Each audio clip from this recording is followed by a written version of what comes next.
서기 4세기부터 6세기 약 300년간 지구의 기온은 급속하게 내려갔습니다. 유라시아 대륙 북쪽의 초원에 더 이상 풀이 자라지 않게 되자 지금의 몽골 고원 서북부 일대에서 유목을 하던 훈족은 이판사판이 되었죠. 앉아서 죽을 것인가 약탈할 것인가. 당연히 그들의 선택은 후자였습니다.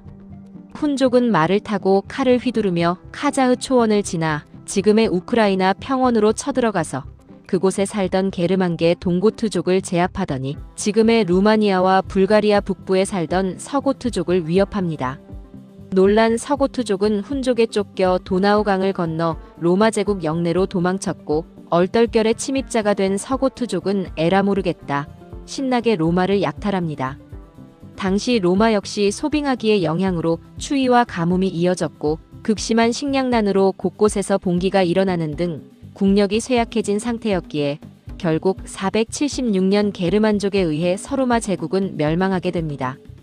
같은 시기 인도에서도 비슷한 일이 일어납니다. 오늘날의 투르크메니스탄과 아프가니스탄 북부, 이란 고원 동북부에 살던 이란계 유목민 에프탈이 황폐화된 초원을 떠나 남하하기 시작했죠. 그들은 힌두쿠시 산맥을 넘어 인도의 북서부로 침입했습니다. 당시 인도 북부를 다스리던 굽타 왕조는 이 충격을 막지 못했습니다. 수십 년간의 전쟁 끝에 인도 역사의 황금기라 불리는 굽타 제국이 멸망합니다. 비슷한 시기 동아시아에는 이런 일이 벌어집니다. 지금의 만주와 내몽골, 오르도스 일대에서 살던 흉노, 선비, 갈, 강, 저 등의 유목 세력들은 키우던 가축들이 굶어 죽자 차례로 남하하여 중국 화북 평원을 침입했고 이들에 의해 결국 서진이 멸망합니다. 그 후 여러 유목민족들이 중원을 차지하기 위해 서로 싸우는 통에 중국 대륙은 그야말로 난장판이 되고 말았죠. 이 시기를 오호십육국 시대라 하며 이때 아수라장이 된 중원을 피해 중국의 귀족, 장인, 학자 등 수십만 명이 고구려로 망명하게 됩니다. 당시 고구려의 인구는 100만 명 정도로 추정되는데 인구가 곧 국력이던 시절이었기에 고구려는 적극적으로 이들을 받아들였죠.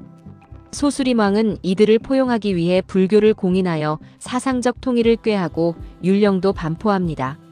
이때 유입된 중국 유민들은 고구려의 기술과 제도를 바꿔놓았습니다.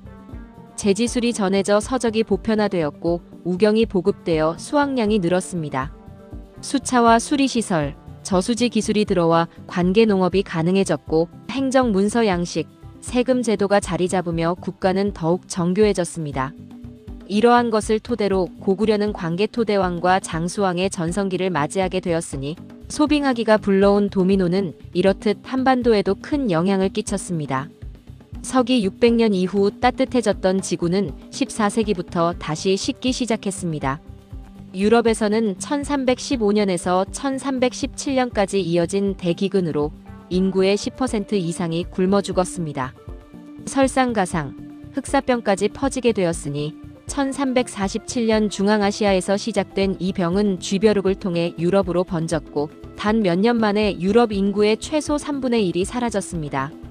연양결핍으로 면역력이 떨어졌기 때문에 흑사병에 저항하지 못한 결과였죠. 이때 너무 많은 사람들이 죽자 노동력이 부족해졌고 자연스럽게 농노의 지위가 급부상하며 결국 농노들은 자유를 얻었습니다. 이로써 중세봉건제가 붕괴되었죠. 18세기 소빙하기의 마지막 냉기가 유럽을 다시 덮쳤습니다. 1788년 프랑스는 혹한과 흉작으로 밀밭이 얼어붙었습니다. 빵 한 덩이 값이 노동자 하루 품삯을 넘어가자 굶주린 시민들은 거리로 쏟아져 나왔습니다. 루이 16세는 귀족과 성직자에게도 세금을 부과해 위기를 막으려 했지만 실패했고 결국 단두대 위에 서게 되었죠. 추위가 왕정을 무너뜨린 것입니다. 생존의 폭발이 곧 프랑스 혁명이었습니다. 한편 추위로 나무가 귀해지자 사람들은 땔감으로 석탄을 사용하기 시작했습니다.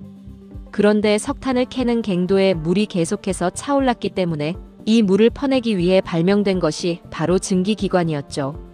증기기관은 공장과 방직기까지 움직이며 산업혁명이 시작되었으니 추위가 사람을 발명으로 몰아넣었다 할 수 있습니다.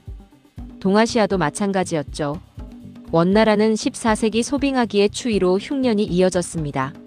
수확은 줄고 세금은 오르자 농민들은 도망치거나 봉기했습니다. 결국 건국한 지 채 100년도 안 되어 홍건적의 난으로 무너졌죠. 뒤이어 들어선 명나라도 17세기 극심한 추위 속에서 연이은 흉작으로 반란을 겪었고 이 자성의 난을 틈탄 청의 남하로 왕조가 바뀌었습니다. 조선 또한 17세기 두 차례의 대기근으로 최소 수십만에서 최대 100만 명에 달하는 백성이 굶어 죽었습니다. 이런 시대의 사치는 죄악이 되었고 지배층은 검소와 절제를 몸소 실천하며 민심을 달랬습니다.